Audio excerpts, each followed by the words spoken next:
A paz do Senhor para você, professor, discipulando, professora que nos acompanha. E quem sabe você que não integra o corpo docente discipulado e sequer tem vínculo com a EBD, mas eventualmente se interessou pelo conteúdo deste podcast. Estamos aqui começando mais uma aula, mais um EBD em Síntese Podcast, que é uma produção do DENEC, Departamento de Ensino e Educação Cristã da Assembleia de Deus, igreja presidida pelo pastor Martim Alves da Silva. E este que vos fala é o professor Eli, e aqui eu quero já passar a palavra para a nossa professora Celeste Rubinho, que compõe esta honrosa bancada aqui do nosso podcast. Paz do Senhor, Celeste. Pai do Senhor, Pai do Senhor Eli, irmão Dominilson, que prazer, né? Estarmos aqui mais um momento, numa lição muito desafiadora. Vai faltar tempo, com certeza, para tudo que nós vamos querer falar, mas é uma satisfação você que está aqui conosco. Fique até o fim conosco, deixe seu like, porque isso é muito importante para nós. Obrigado, professora Celeste. Professor Douglas Nilson Moraes, a paz do Senhor. Pai do Senhor Eli, Pai do Senhor, professora Celeste. Chegamos à metade desse trimestre, né? Hoje já estamos na 7ª aula e esperamos que, conforme a professora já falou, seja um tempo de discussões, de aprendizado. Esse é um tema que muitos professores temem falar, até diante de especulações e outras questões que nós vamos discorrer nesse tempo, e vai ser muito proveitoso. Mais um encontro deste nosso EBD Podcast. Obrigado, professor Douglas Nilson. Meu amado professor, do discipulando e professora que nos acompanha, neste momento queremos já adentrar ao assunto da nossa lição, que faz parte do 2º ciclo.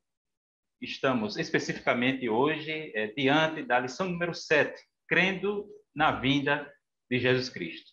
E como já é praxe, temos feito menção da nossa declaração de fé. Ao longo deste trimestre, estivemos debruçados sobre este tão importante tema.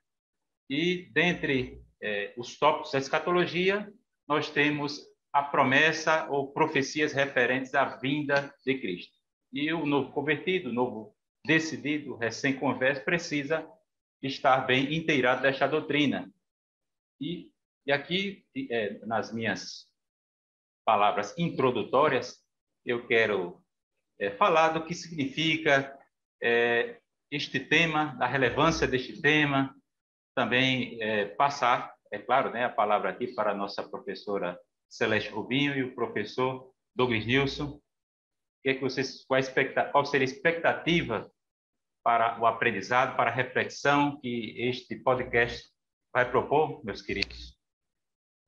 Eu penso que a proposta é bem interessante, porque é um tema que eu acho que ele deveria vir mais à tona, com mais frequência, né? A vinda de Jesus, principalmente com o público-alvo discipulando, né? Porque, por exemplo, eu vim de uma religião tradicional, isso há 22 anos atrás, mas a volta de Cristo era uma novidade para mim. Quando eu cheguei no primeiro dia de aula, que me deparei com esse tema, eu pensei, como assim ele volta, né? Então, é um tema que nós devemos trabalhar, lembrar e relembrar e discutir, porque ele é o centro de tudo. É tipo, eu ousaria dizer assim, que será o último capítulo da humanidade, né? A volta de Jesus Cristo. E é uma doutrina gloriosa que a gente tem que trabalhar com muito afinco, embora ela seja extremamente desafiadora, né? Porque falar de uma forma escatológica para um público tão sensível, tão iniciante, tem que ter muita cautela, né?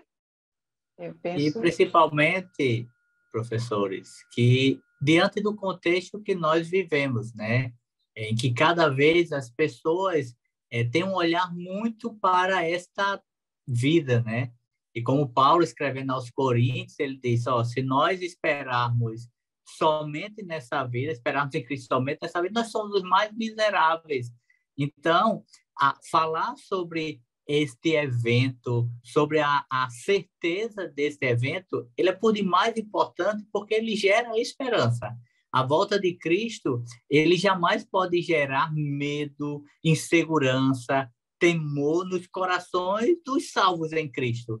Ele gera esperança, gera expectativa, gera necessidade, desejo de estar com o Senhor, que era isso que gerava no coração da igreja primitiva, quando aqueles homens ouviam falar que Jesus iria voltar a qualquer instante. Alguns abriam mão de bens, de questões desta vida, porque para eles, ali, amanhã, no próximo final de semana, hoje já, Jesus iria voltar. Então, nós precisamos resgatar esse valor, esta certeza nos corações dos nossos ouvintes, dos nossos alunos, nossos discipulandos. Meus queridos, temos falado sobre a relevância, temos estabelecido aqui a relevância desse tópico para os nossos dias. Inicialmente, eu poderia dizer que o que se representa, como poderíamos definir a vinda de Cristo?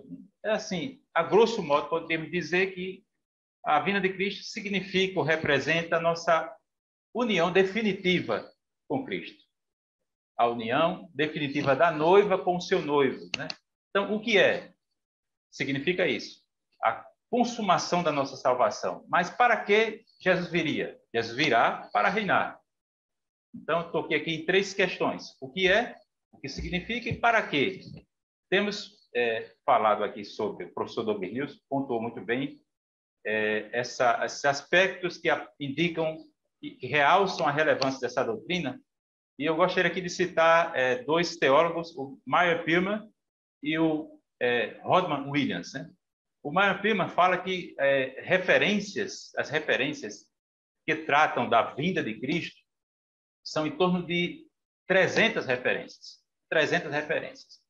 E ele vai mais adiante, ele é mais específico. Por exemplo, ele diz que para cada 8 vezes que as Escrituras tratam da segunda vinda de Cristo, né? Ou seja, existe uma proporção de 8 para 1. É como se você tem a primeira vinda e a segunda vinda.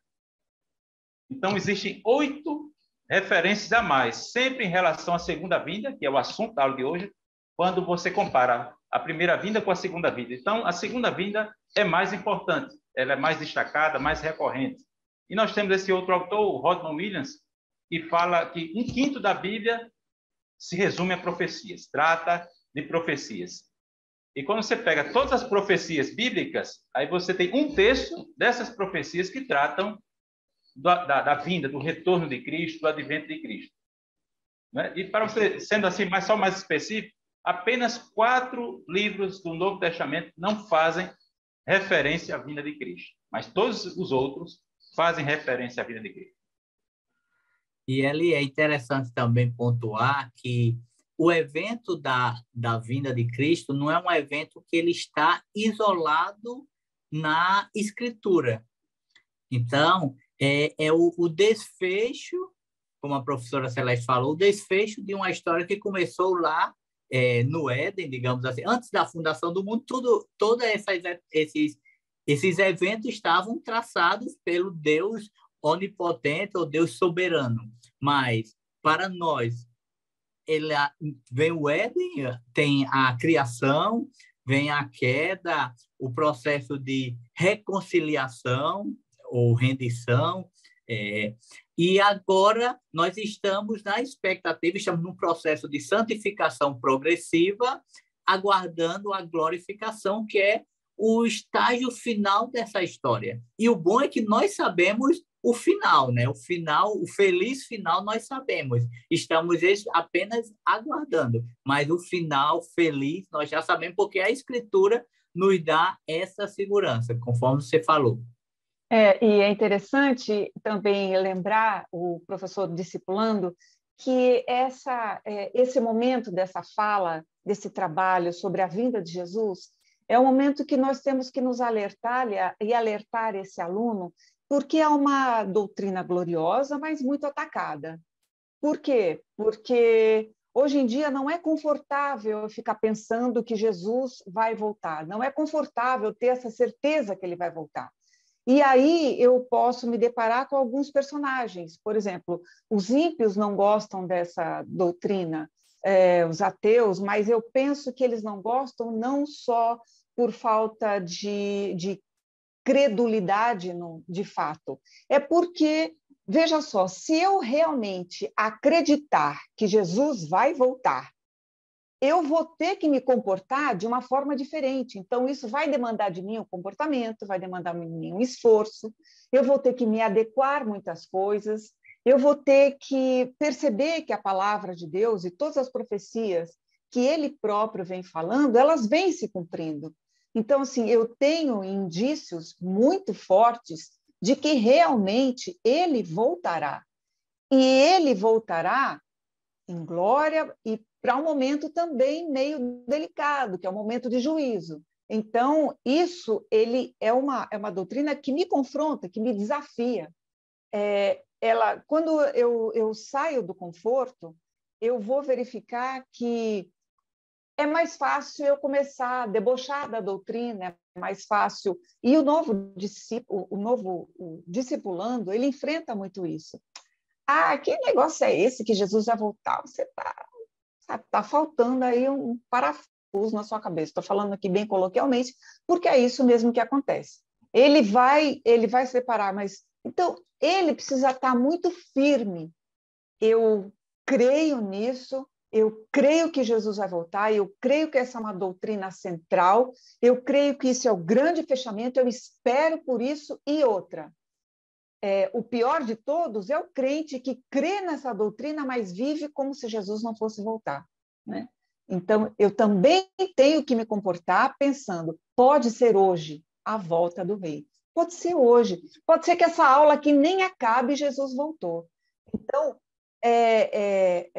esse aqui me faz alerta, né? Eu preciso estar vigilante. E é por isso que eu penso que alguns falsos doutrinadores, quando eles falam, esse sinal já está acontecendo tanto tempo e até agora Jesus não voltou, esses sinais são simplesmente alertas. Isso é a minha interpretação.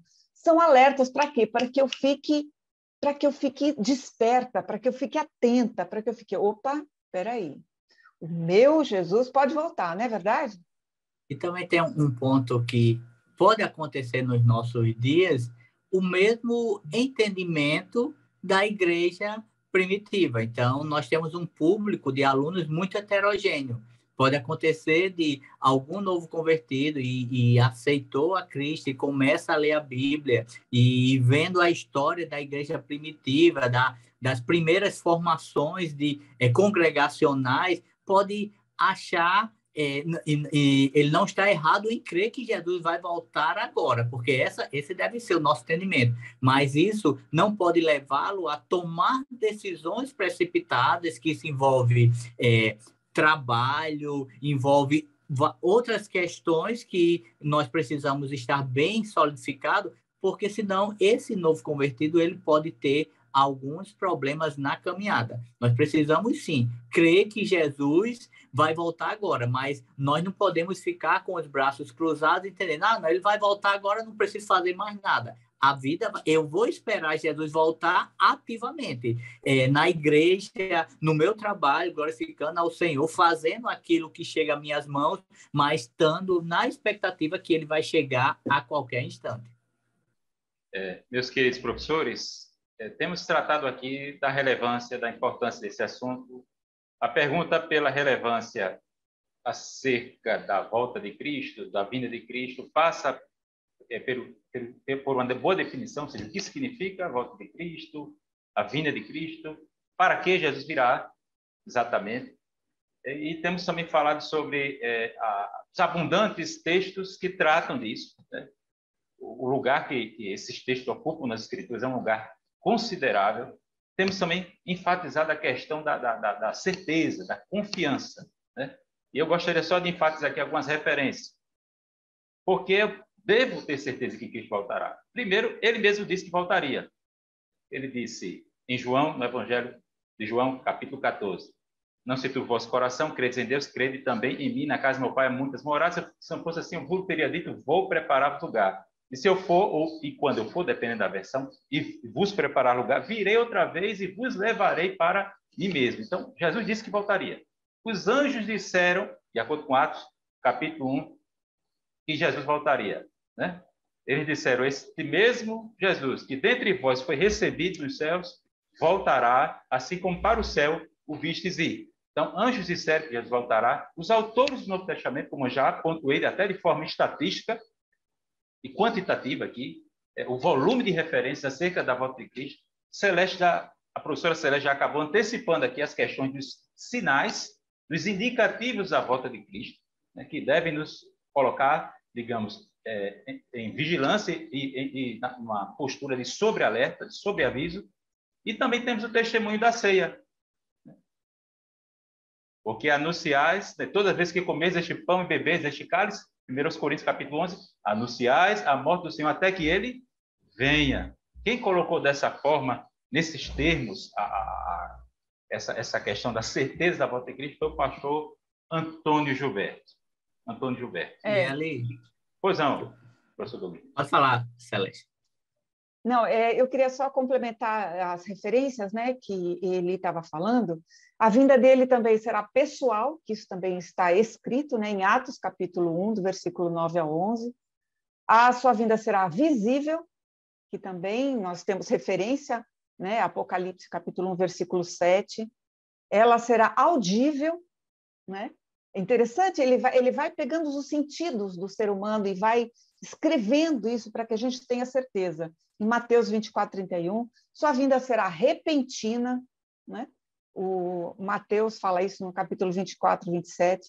Sua vinda será inesperada. Eu acho isso fantástico, né? Nós não sabemos o tempo, a hora, e sua vinda será inescapável. Ninguém vai poder dizer, não, eu não sabia, eu não vi, não escutei, não. É inescapável. Todo olho verá, todo ouvido ouvirá, enfim. E sua vinda será gloriosa. Então, são referências para complementar aquilo que o professor Eli muito bem estava falando, que está escrito, né? E o que está escrito não dá. Pois não, professor Domingos. E ali é interessante que em todo esse cenário, né, que você apresenta, havia sentimento de tristeza. Então, quando Jesus diz para os discípulos, não se turbe, eu vou voltar, eles estavam tristes diante do relato que Jesus tinha dito que estava chegando a hora. Lá em Coríntios, de igual modo, na Epístola aos Tessalonicenses, também eles estavam ali numa situação de desesperança, porque se perguntava, e aqueles que morreram? Se Jesus vai vir por esses dias, aqueles que morreram, o que vai ser dessas pessoas? Eles perderam? Então, o evento da volta de Cristo, ele encontra corações tristes também, lá em Atos, quando os anjos anunciam, ele encontra corações entristecidos e vem uma mensagem de esperança para trazer alegria, expectativa aos corações, aos ouvintes. E, de igual modo, aos nossos dias, porque quando nós olhamos para o cenário mundial, é um cenário caótico, um cenário de, muitas vezes, de desespero. Você vê, cada dia vão surgindo novas dificuldades, novas adversidades, e as pessoas podem, olhando para as questões desta vida, entrar num momento de tristeza. Como é que Jesus disse que voltava? Entre a questão do mal, Jesus não está vendo isso, Deus não está vendo isso, não faz nada. Então, a mensagem da volta de Cristo é uma mensagem, por demais, acalentadora aos corações em nossos tempos, porque é o evento, é o grande evento que nós estamos esperando. Nenhum evento que venha acontecer nos próximos meses ou anos se compara a este evento. Obrigado, professor Douglas Nilson. E esse aspecto aí que você destacou sobre como o mundo reage ou se porta diante dessa noção de fim do mundo, né?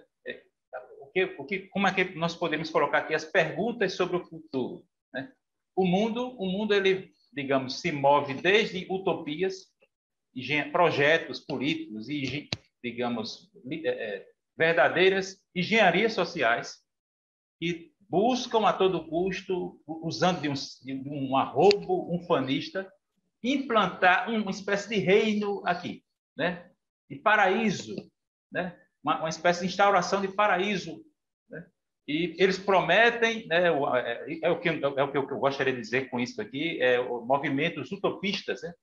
Eles se apoiam em utopias e, na verdade, essas utopias acabam se revelando em distópicas, ou seja, um tanto quanto trágicas. Por quê? Porque quem vai...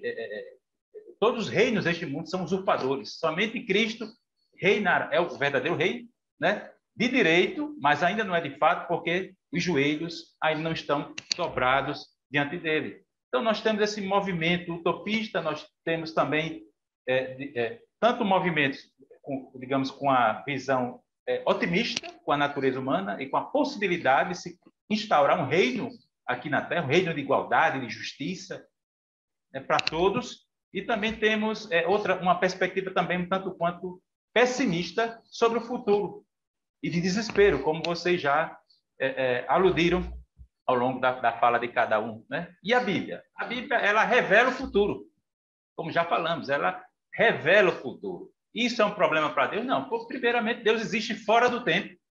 Isso não é nenhum problema para Deus. E sim, eu estou aqui falando da Bíblia, estou salientando é importante que você, professor discípulo, saliente isso para o novo convertido. Por quê? Porque as Escrituras, ela é normativa para o crente. Ela é normativa para o crente. Por isso que nos baseamos nas Escrituras para entendermos os tempos que estamos vivendo, né? Então, a Bíblia interpreta os eventos históricos. Por quê? Porque Deus está além do tempo e do espaço. Deus está acima da história, presidindo a história, né? Então, nós temos essa crença por causa das Escrituras. Então, é importante o professor ele deixar isso muito claro. Professor Douglas, você ia falar alguma coisa? E é interessante, nesse contexto, você fala um olhar otimista, um olhar pessimista, mas também existem aqueles, e no meio dos novos convertidos pode existir porque há um processo, há uma formação, mas existem aqueles que podem ter uma mente ainda com fragilidades daquilo que ele bebeu lá fora, do que ele traz. Por exemplo, ele pode ter um olhar naturalista que morreu, a matéria acabou e não tem mais alma, não tem mais isso. Ou um olhar universalista que, no final das contas, por mais que você passe por um processo de purificação, você vai alcançar o céu de uma forma ou de outra. Então, essas inverdades, essas heresias que pode deixar o novo convertido numa zona de conforto, é de igual modo perigoso, porque ele pode caminhar achando que tudo vai dar certo. No final, tudo vai dar certo, e não é bem assim. Aí, como você fala, a Bíblia, a norma de fé e prática, ela deve estar sempre regendo todo esse processo. O que a Bíblia diz? Não, a Bíblia não nos diz isso. Então, eu não posso seguir uma linha, uma filosofia, se é que eu posso dizer isso, algo dessa natureza, porque a Bíblia não me dá respaldo. É verdade. E aproveitando, também destacaria que quando nós estamos falando desse novo convertido que ainda, ou por um viés, ele está deslumbrado com o mundo, ou ele está equivocado com algumas informações, é bom também deixar claro que alguns exemplos do próprio Jesus, né? Porque lá em Marcos, capítulo 13, dos versículos 1 a 8, quando eles estão saindo do templo e os discípulos falam, olha que beleza, que bonito, olha as pedras, e Jesus fala, sim, olha, não vai ficar pedra sobre pedra, ou seja, Jesus não se impressionava com a glória possível deste mundo, né? Nada o impressionava. Ele, todo o tempo, ele queria transpassar isso para os seus discípulos. Olha, isto o que vocês estão vendo é belo, tem sua funcionalidade, mas isso é temporal. O que importa não é este aqui, o que importa é lá, para onde vocês devem pensar, onde deve estar o seu olhar. É claro, como o professor Dorlinês falou, que o meu olhar para o futuro e a minha esperança em Cristo, né? Porque Ele é a minha esperança, em 1 Timóteo 1:1, Jesus Cristo, esperança nossa, Ele é uma esperança real. Mesmo estando o meu olhar na esperança, isso não me exime de fazer as minhas obrigações diárias, né? Eu tenho que continuar, diga ao povo que marche. Então, continue fazendo o seu melhor, da melhor forma. E outra, sempre faça tudo o que fizer como para Deus e não aos homens, né? Então, é importante você trabalhar isso, dizer, lembrar esse novo convertido que essa glória passageira desse mundo aqui, ela não significa nada. Os nossos olhos devem estar voltados para Cristo, né? Professora Celeste e o professor Dobernilson, ainda fechando esses elementos acerca de como devemos responder a essa verdade, essa crença, essa esperança do retorno de Cristo. Nós poderíamos também citar entre nós pessoas, né, que, digamos, teriam desenvolvido uma espécie de escatofobia. Já pensou? Um medo das coisas futuras. Escatofobia verdade. Seria um extremo. Aí o outro extremo seria a obsessão, a escatomania. Né? Já pensou você supervalorizar a doutrina da vinda de Cristo em detrimento das outras doutrinas? Né? Você vai falar com a pessoa só quer falar disso, né? E tratando fazendo essa doutrina, digamos, um fim em si mesma, né? Então, precisamos ter equilíbrio, né? A professora Celeste já citou aí ateus, e eu poderia aqui acrescentar, como Pedro destaca no capítulo 3 da segunda carta, versículo 2 e diante, escarnecedores que nos últimos dias, vivendo segundo suas próprias paixões, estariam a dizer, né, onde está a promessa da sua vinda, porque desde quando os pais dormiram, as coisas permanecem como desde o princípio. Então, nós temos escárnio acerca da vinda de Cristo e poderíamos também citar indiferença, apatia. Né? Apatia. Jesus mesmo falou, né? Assim como foi nos dias de Noé, ou como foram os dias de Noé. Comiam, bebiam, casavam, plantavam, edificavam, vendiam, compravam, davam-se em casamento, né? Até que veio o dilúvio e levou a todos. O que vocês poderiam acrescentar ou comentar acerca ainda dessas questões, de postura? Douglas, você ia falar alguma coisa? Nesses dois extremos que você fala, a gente pode pontuar também o seguinte. O primeiro, o medo, e isso é muito característico, principalmente o novo convertido, no início de uma caminhada, temer os eventos escatológicos.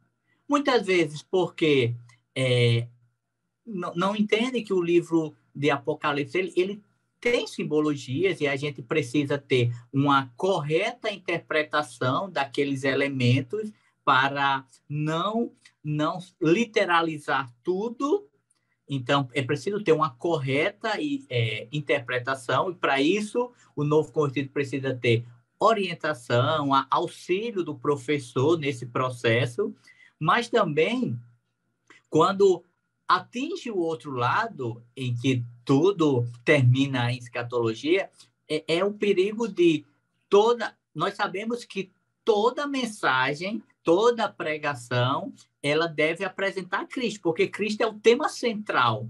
Mas Cristo é o tema central. Então, quando eu pego um tema de maior relevância para mim, e qualquer mensagem, qualquer fala, eu termino naquele tema, então eu estou tornando esse tema central, quando, na verdade, o tema não é central. Cristo, que é a centralidade das Escrituras.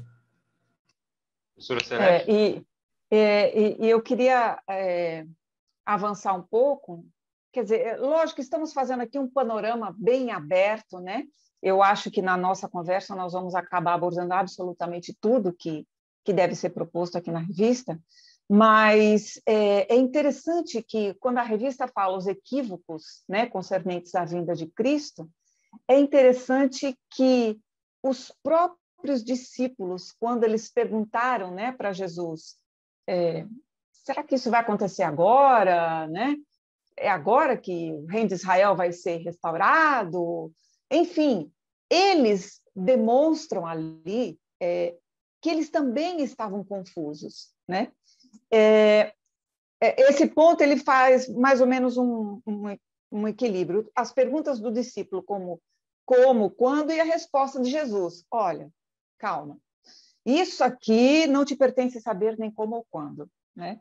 É como se Jesus estivesse falando, porque lá na frente ele vai dizer mais, o que você tem que prestar atenção mesmo isso aqui não pertence você saber, não vos pertence saber o tempo, nem ou as estações. E esse tempo, as estações, né?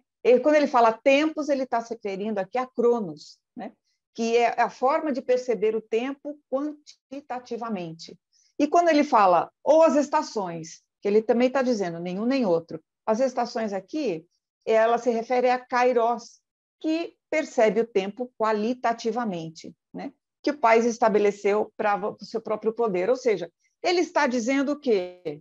Olha, este aqui não é o momento da sua preocupação maior ser isso. Você tem que saber, você tem que estar ativo, você tem que estar atento, vigilante, preparado. Mas agora você tem alguma coisa mais importante. Então, eu entendo que o foco de Jesus aqui era missiologia e não escatologia naquele momento, né?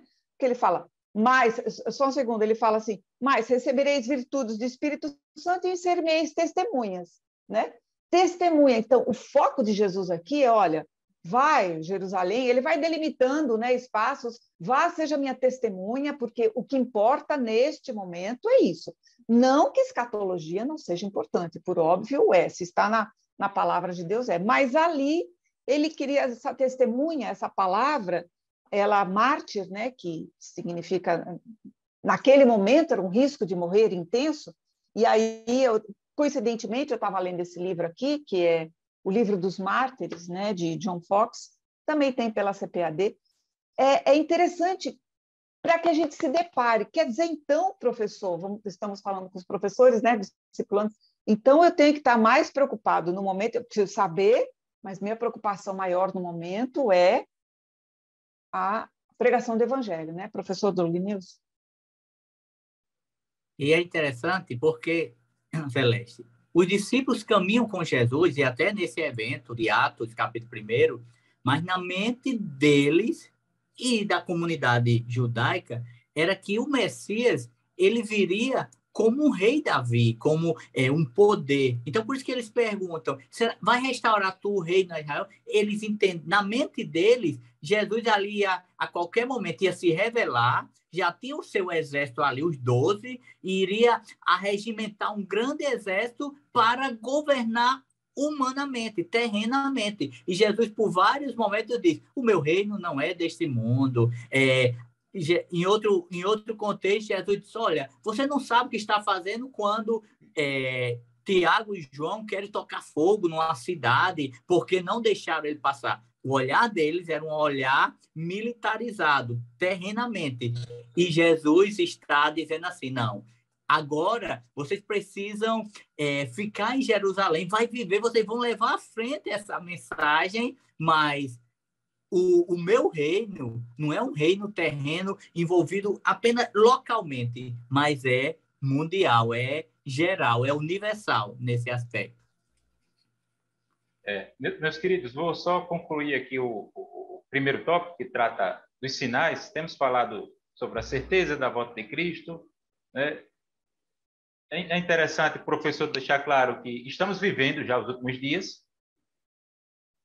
O autor aos Hebreus, no capítulo 1, versículo 1, diz, né? Havendo antigamente Deus falado aos pais de muitas maneiras e muitas vezes aos nossos pais pelos profetas, a nós, nesses últimos dias, falou-nos pelo seu Filho.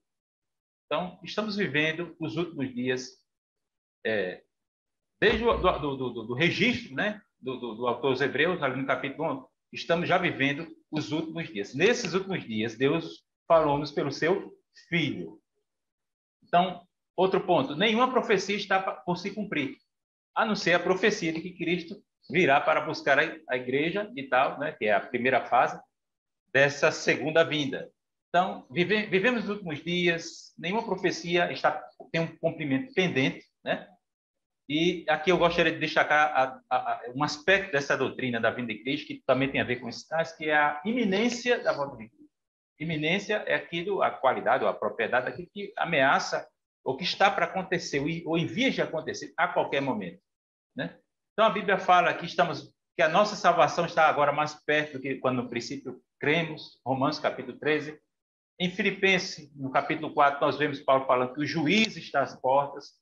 Tiago também vai falar que o Senhor, perto está o Senhor, perto está o Senhor. E no livro de Apocalipse nós temos diversas referências, né?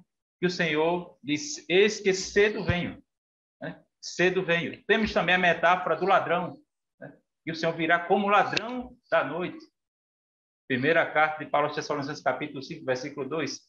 A igreja primitiva se saudava, se cumprimentava com Maranata, ora vem, Senhor Jesus. A patrística também defendeu, pregou, esperava a vinda de Cristo a qualquer momento, né? Eu não posso datar, dizer, Cristo virá agora, né? Eu não posso datar, Cristo virá tal dia.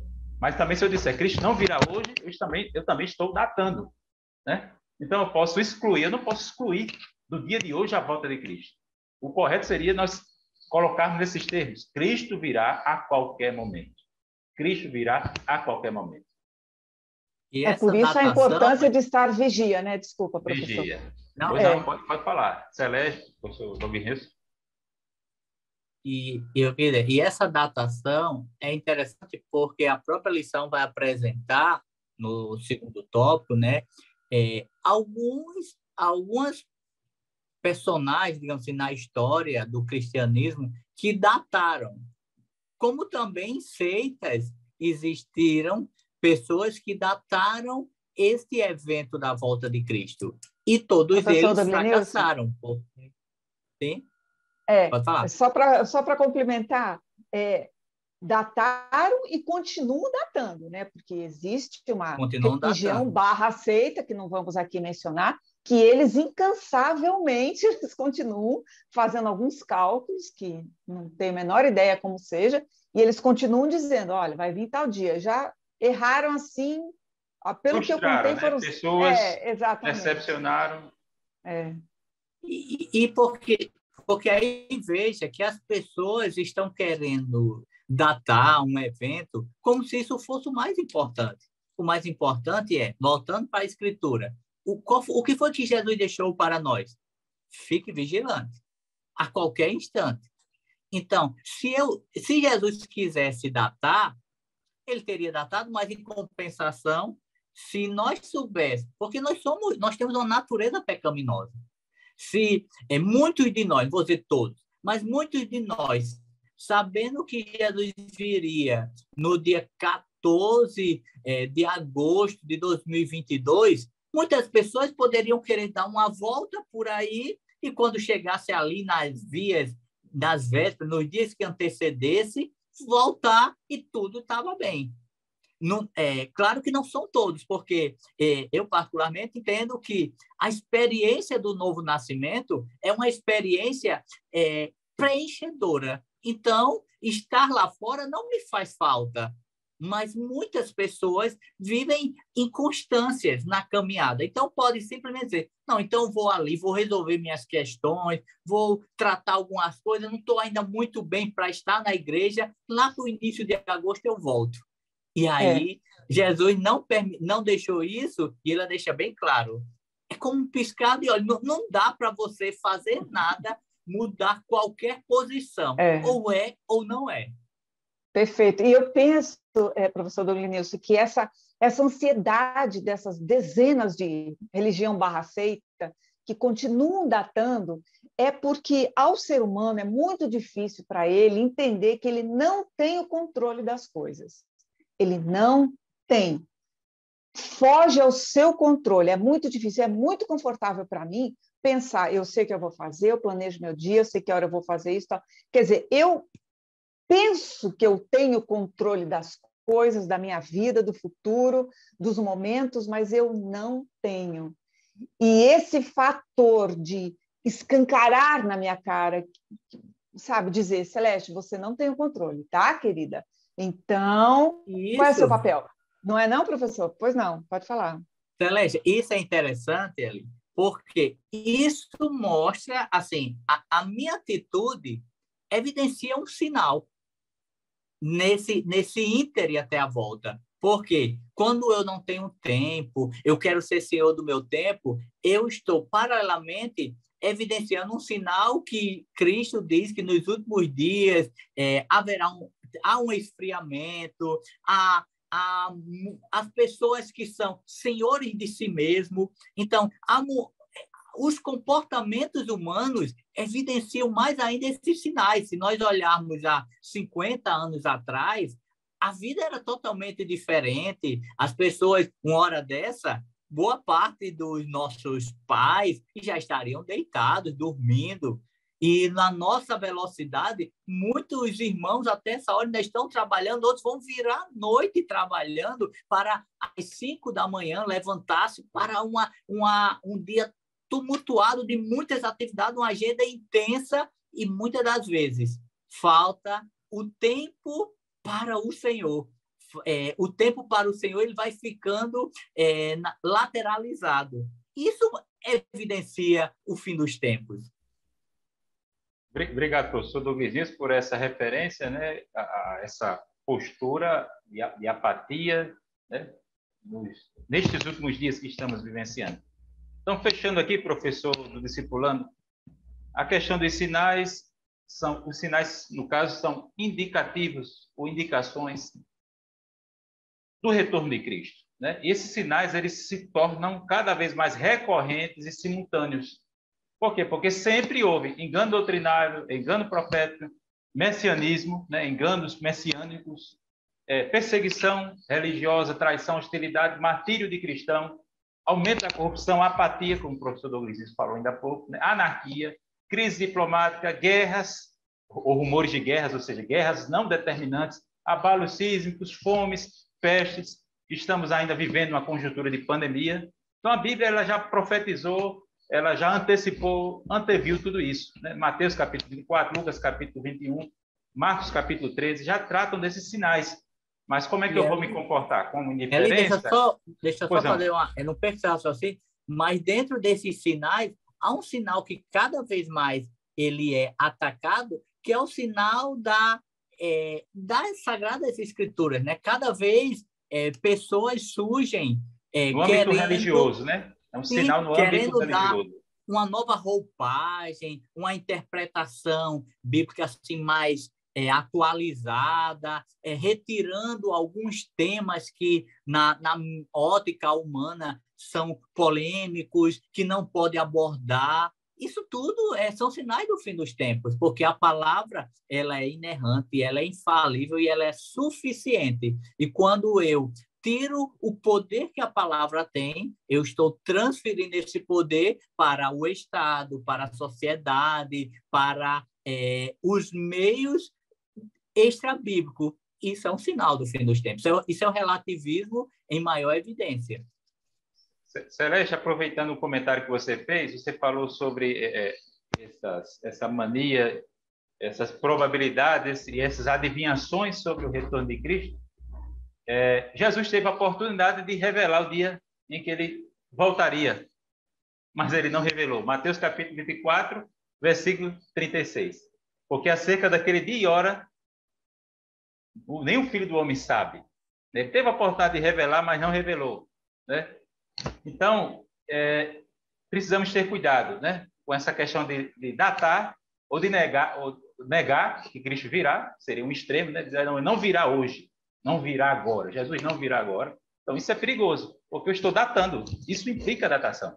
Negar que ele virá, né, hoje, ou agora, ou esta semana. Eu não posso dizer, este mês, eu não posso dizer isso, né? Assim como eu também não posso datar. É hoje, é este mês, ainda esta semana, não posso, né? Então, é um evento sem datação e muito cuidado com a interpretação das profecias. Estamos caminhando agora para o segundo ciclo, aliás, segundo tópico, aliás, terceiro tópico. Temos falado sobre alguns equívocos, sobre a vida de Cristo, falamos sobre os sinais, e agora o terceiro tópico, caminhando já para o desfecho da nossa lição. Precisamos ter cuidado com a interpretação das profecias. Em Apocalipse, capítulo 22, versículos 18 e 19, está escrito que aquele que acrescentar alguma palavra à interpretação deste livro aqui, a referência ao livro de Apocalipse, mas é claro que, por extensão, isso se aplica às Escrituras, aquele que acrescentar alguma coisa. Aí, de novo, professor Douglas, voltamos àquele assunto da interpretação das Escrituras, Sim. que a Bíblia tem apenas um sentido, embora tenha várias aplicações. Aquele que acrescentar, a esta pessoa serão acrescentados os castigos e flagelos dos juízos descritos ali no livro de Apocalipse. Os selos, as trombetas e as taças. E os juízos das duas testemunhas, né? Então, juízos temporários, os juízos terrenos. E aquele que tirar, aí também será tirado da parte que caberia essa pessoa na árvore da vida. O que é isso? Isso é um juízo eterno. Quem fala isso nesses termos é o autor Grant Osborne, no comentário exegético do livro de Apocalipse. Tenha muito cuidado, muita cautela com a interpretação de profecias. E agora uma coisa, professor, como nós já falamos, né? Nós falamos o propósito dos sinais, que nós discorremos, tal, que basicamente esteja atento, preparado, vigilante. Agora, qual o propósito dos sinais não são também, nós temos que dizer isso, como você estava iniciando aí, né? Ou seja, o propósito do sinal não é um indicador da proximidade da vinda, né? Eles são alertas. Por exemplo, muita gente fala assim, eu já vi alunos falando, não, porque não acontecia tanto terremoto como vem acontecendo, não acontecia tantas desgraças como vem acontecendo. Olha, acontecia assim. Isso sempre aconteceu, faz 2000 anos que está acontecendo e vai continuar acontecendo, porque isso são alertas, são lembretes. Então, eu não posso pegar uma guerra, estamos na iminência de uma terceira guerra mundial, sabe? As pessoas estão loucas para pegar um item e fazer daquilo uma doutrina todinha, não? Então, isso é um sinal de que Jesus, então, está voltando, não. Cuidado, que você tem que ter cuidado com os propósitos do que o sinal é e do que o sinal não é. E quanto mais esses eventos eles potencializam, aí sim nós vemos que o príncipe deste século ele sabe também que os dias deles estão chegando ao fim. Então, qual é a única ação dele nesses dias finais do seu governo na Terra? É potencializar, é aumentar a destruição, aumentar deturpar os valores, porque fazendo isso, ele vai captar mais pessoas para o reino dele, que é o inferno, que é a vida eterna distanciada de Deus. Em contrapartida, veja a responsabilidade nossa também, nós, professores. Nós temos que ter uma convicção, uma solidez desses eventos, e no caso aqui da volta de Cristo, porque essa mensagem ela deve gerar esperança. Esperança para quem está no caminho, para permanecer. Deve servir, como a professora Celeste falou, de alerta para quem está fora do caminho, que ainda é tempo de entrar no caminho. E também é uma esperança para aquele que nunca entrou no caminho, mas que a porta da graça ainda está aberta. Então, essa mensagem nós precisamos, não podemos mascarar sua verdade, mas nós precisamos apresentá-la como uma mensagem de esperança, porque todos os temores, as inseguranças que permeiam a história escatológica, o evento escatológico, ele não pode ser algo meramente teológico, que alguém diz de escatologia, mas isso não gerou esperança no meu coração. Isso não aqueceu o meu coração para estar mais, buscando mais o Senhor nesse íntere da sua vida. Então, eu entendo que essa mensagem ela deve gerar esperança. E só para corroborar com o que o professor está falando, a vinda de Jesus Cristo é o evento mais importante a se realizar no calendário de Deus. Então, eu acho que esse deve ser a esperança tremenda que vê, ai, que bom, ai, Jesus vai voltar, isso me dá um alívio no coração. Ela representa a vindicação da igreja, o julgamento do mundo, a igreja será justificada diante do mundo e representa o encerramento da era presente e a inauguração do estado eterno. Isso é importante ficar claro. Agora, sem terrorismo, né? Sem apavorar esse novo convertido. Dizer, olha, há um caminho, fique em paz, há um caminho, Jesus vai voltar, mas vamos prosseguir aqui, né? E dentro evangelho, né? E dentro dessa linha, Eli, a gente já está encaminhando para o final, mas ao professor é preciso também entender uma coisa, e você foi muito feliz na sua fala introdutória, quando citou a nossa declaração de fé. Nós precisamos entender que nessa parte, nessa questão escatológica, existem várias linhas. Existem aqueles irmãos que são amilenistas, existem aqueles que, acerca do arrebatamento, nós somos pré-tribulacionistas. A nossa declaração de fé deixa isso bem claro, e nós precisamos deixar isso claro para o nosso aluno. Verdade. Mas existe os irmãos que são meso-tribulacionistas, existem aqueles que são pós-tribulacionistas, existem aqueles que entendem que a segunda vinda de Jesus ele se dará naquele aspecto de todo olho verá apenas. Nós entendemos que essa segunda vinda terá 2 momentos. Um momento para a igreja, que é o arrebatamento, que somente os salvos em Cristo terão essa experiência. Mas tem um segundo momento, quando pós esse período da grande tribulação, a igreja volta com Cristo para reinar com ele na terra. Então, esses eventos, essa sequência, a nossa declaração de fé deixa muito claro.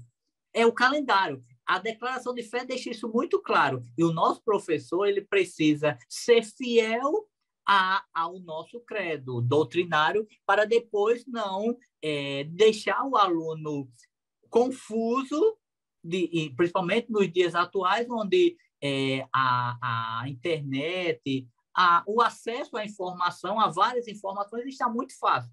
Então, o professor ele precisa ser muito autêntico e muito fiel ao nosso credo, que é fundamentado nas Escrituras. Obrigado, professor Douglas. Me permitam só voltar um pouco à colocação da professora Celeste. Quando ela relacionou os sinais da vinda de Cristo, os sinais com a iminência, né? Para que ninguém, digamos, entenda de maneira equivocada, né?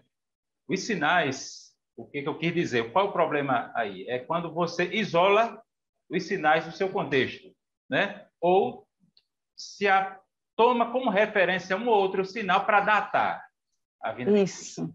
O que as Escrituras tratam? Realmente os sinais são da vinda, não é de que Jesus não virá. De fato, os sinais apontam que Cristo voltará, né? Então, mas qual é a diferença? O que a gente precisa considerar aí é que esses sinais estão cada vez mais recorrentes, frequentes e simultâneos, ou seja, eles são cada vez mais concomitantes, acontecendo ao mesmo tempo. Esses sinais já aconteciam, mas eram mais infrequentes. Mas hoje não, eles são mais recorrentes. À medida que a gente avança para o final da história, esses sinais são mais recorrentes e concomitantes ou simultâneos, né? Mas são sinais da vinda de Cristo, e não de que Cristo vai demorar, né? Agora, Cristo deixou claro, né? São princípio de dores. Não é o fim ainda. São princípio, tratam-se, né? Tudo isso aí são princípios das dores, né? Agora, meus queridos, só aqui, fechando essa questão da interpretação, sobre o arrebatamento, a vinda de Cristo, em geral, é uma profecia incondicional. Né? Incondicional. Não depende de eu ser fiel ou não, ou de eu estar bem ou não com Deus, Cristo voltará. É uma profecia incondicional. Não está condicionada às pessoas crerem ou não nessa profecia. Né? Cristo voltará. Segundo, nós temos precedentes acerca do arrebatamento, né? Que é a primeira fase da segunda vinda de Cristo. Enoque, capítulo 5 de Gênesis, foi trasladado, foi o rapto, né? Foi objeto do rapto. Foi tomado, Deus o tomou para si. Nós temos Enoque, nós temos Elias, que não passou pela morte e foi elevado aos céus, né? Num redemoinho, não numa carruagem de fogo, né? E nós temos Jesus falando sobre vir nos buscar e depois sobre o retorno de Cristo com a noiva. Então, nós temos um arrebatamento. Tá certo? Eu virei outra vez e vos levarei para mim mesmo, para que onde eu estiver, estejais vós também. Então, nós seremos levados. E ficaremos para sempre no céu? Não, voltaremos. Esta é a segunda fase da segunda vinda de Cristo. Apocalipse, capítulo 21. O noivo vindo com a sua noiva ataviada. Então, a igreja vai e a igreja volta. Eu me referi à primeira fase da segunda vinda e à segunda fase da segunda vinda, né? E a questão do abrir e fechar de olhos, que Paulo fala em 1 Coríntios, capítulo 15, versículo 52 e diante, ele trata, né? A palavra lá no original, na versão original, é átomo, porque no momento, no abrir e fechar de olhos, este o aspecto da invisibilidade do arrebatamento. Mas na segunda fase, segunda vinda, todo olho verá. Então, meus queridos, eu queria só fazer essa distinção entre vinda visível e vinda não visível, que é o arrebatamento da igreja. Aplicando aqui, meus queridos, e concluindo aqui para as minhas considerações finais, como é que eu poderia, eu quero aqui recomendar para o professor, qual seria o melhor desfecho que aqui eu gostaria de sugerir para o professor? Uma palavra, aspiração, desejar a vinda de Cristo. Por quê? Porque a vinda de Cristo tem a ver com a consumação da nossa salvação, ou seja, a glorificação do nosso corpo. A nossa glorificação. Glória. Entendeu? É algo a ser almejado, desejado. Tá certo? Deixa eu só acrescentar mais algumas palavras. Esperança. A restauração de todas as coisas. Porque eu não deveria cultivar essa esperança se a Bíblia me promete e me garante isso? Restauração de todas as coisas. Uma outra atitude, desapego, uma outra palavra, desapego. Jesus disse, lembrai-vos da mulher de Ló. A mulher de Ló é um anti-exemplo, né, de como você deve se portar na iminência de um juízo. Né? Lembrai-vos da mulher de Ló. Ela se apegou a Sodoma e Gomorra. Né? Então, devemos nos desapegar do mundo. Aqui eu quero me referir à questão mundana mesmo. Né? Estamos no mundo, mas não somos do mundo. Isso não quer dizer que eu vou deixar de estudar, de trabalhar, deixar de me dedicar ao casamento, etc. Né? Agora, também eu não vou fazer da profecia do arrebatamento e desenvolver um tipo de espiritualidade escapista. Eu quero ir para o céu, quero ir para o céu, não vou mais ligar para as coisas aqui da terra e tal. Né?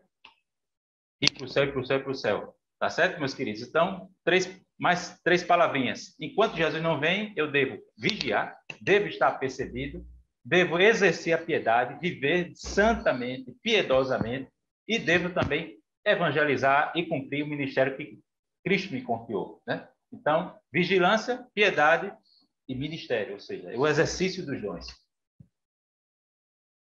Obrigado, meus queridos.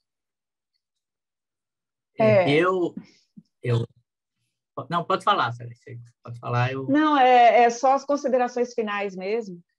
Eu deixaria como sugestão ao professor uma pergunta, que ele fizesse uma pergunta aos seus alunos. Você gostaria, você queria, você almejaria que Jesus voltasse hoje na sua vida? Eu acho que perguntas são provocativas e são muito instrutivas, não para que ele responda, para que ele não responda, para que ele vá para casa e medite nisso, e pense nisso, e aproveite as referências da revista e as referências que os professores, que nós aqui tanto falamos, eles vão ter referências em abundância, para que ele pesquise. E ele chegue a uma conclusão. Eu gostaria que Jesus voltasse hoje, né? porque em Apocalipse 22:20 é lindo, ora vem Senhor Jesus, né? É um clamor, né? Porque é o ápice de tudo, é o grande desejo do cristão. Então, fica aqui as minhas considerações finais com a pergunta, professor. Provoque o seu aluno. E nas minhas considerações finais, certa vez em uma aula, um professor falando sobre a questão da comunicação, dos jornais, ele falaram o seguinte, que muitas vezes no Brasil, os jornais, eles têm uma técnica que se tem.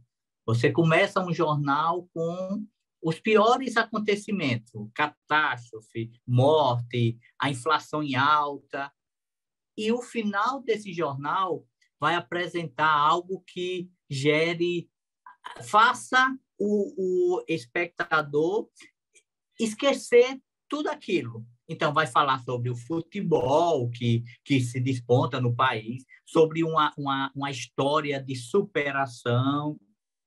E aí eu entendo que, ao contrário dos jornais, o nosso caso não é botar debaixo do tapete uma história.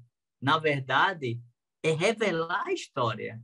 Nós sabemos que o final, falamos de esperança, porque a Bíblia ela inicia e conclui esperança. Então, essa é a mensagem, é esse o final desse jornal, desse programa que estamos vivendo.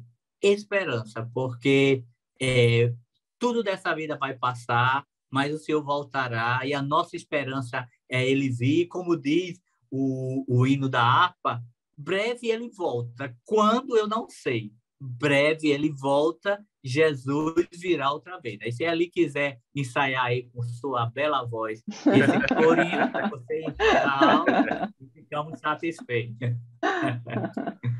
Obrigado, professor Douglas Nilson. Obrigado, professora Celeste Robinho. Professora do discipulando, você que ensina o discipulando, esta é a nossa expectativa, né, que você faça um bom aproveitamento desses subsídios, desses questionamentos, dessas provocações que fizemos e as reflexões, né, que tentamos aqui direcionar, de alguma forma, levar aqui para a sua compreensão. O tema escatológico geralmente envolve muita controvérsia, muita discussão. Alguém até já falou que é um debate que causa mais calor do que luz, né?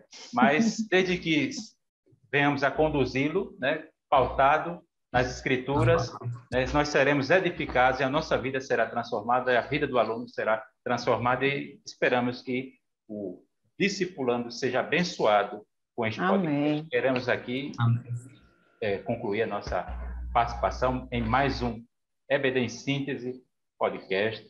Graças a Deus pela vida dos professores Douglas Nilson e professora Celeste. Graças a Deus por sua vida, você que ensina no Discipulando. Queremos aqui agradecer também ao pastor Reinaldo e ao pastor Martim Alves por mais este apoio, né, em confiar a nós esta missão de levar adiante uma reflexão da palavra de Deus dentro dos moldes do podcast. Obrigado a todos e a paz do Senhor. Até a próxima lição. A paz do Senhor. Até a próxima. Paz do Senhor. Até a próxima.